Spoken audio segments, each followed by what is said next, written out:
పెద్దపల్లి వ్యవసాయ మార్కెట్లో తగ్గిన పత్తి ధర ఆగ్రహించిన అన్నదాతలు రాజీవ్ రహదారిపై రాస్తారోకో. పెద్దపల్లి పట్టణంలోని శ్రీ పెద్దమ్మ తల్లి ఆలయ నిర్మాణదాతల పేర్లను ధ్వంసం చేసిన దుండగులు పోలీసులకు ఫిర్యాదు చేసిన మత్స్య పారిశ్రామిక సహకార సంఘం పెద్దపల్లి జిల్లా అధ్యక్షులు పులిపాక నర్సయ్య. పెద్దపల్లి జిల్లా కేంద్రంలో ముదిరాజ్ సంఘం ఆధ్వర్యంలో రాస్తారోకో. పెద్దపల్లి శ్రీ పెద్దమ్మ తల్లి దేవాలయ నిర్మాణదాతల పేర్లు ధ్వంసం చేసిన వారిపై తగిన చర్యలు తీసుకోవాలని డిమాండ్.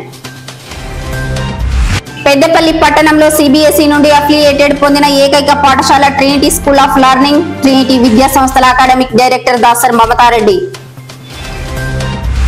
పెద్దపల్లిలో పట్టణ కాంగ్రెస్ ఆర్యవైశ్య సంఘం ఆధ్వర్యంలో మహాత్మా గాంధీ వర్ధంతి కార్యక్రమం. పెద్దపల్లి జెండా చౌరస్తాలో దారుల్ ఖైర్ వెల్ఫేర్ సొసైటీ ఆధ్వర్యంలో అన్నదాన కార్యక్రమం. పెద్దపల్లి పట్టణంలోని పాత బజార్లో కొనసాగుతున్న సీసీ డ్రైనేజీల నిర్మాణ పనులు. పద్మశ్రీ మందకృష్ణ మాదిగ చిత్రపటానికి పాలాభిషేకం చేసిన కొత్తపల్లి గ్రామ ఎంఆర్పీఎస్ బీజేపీ నాయకులు.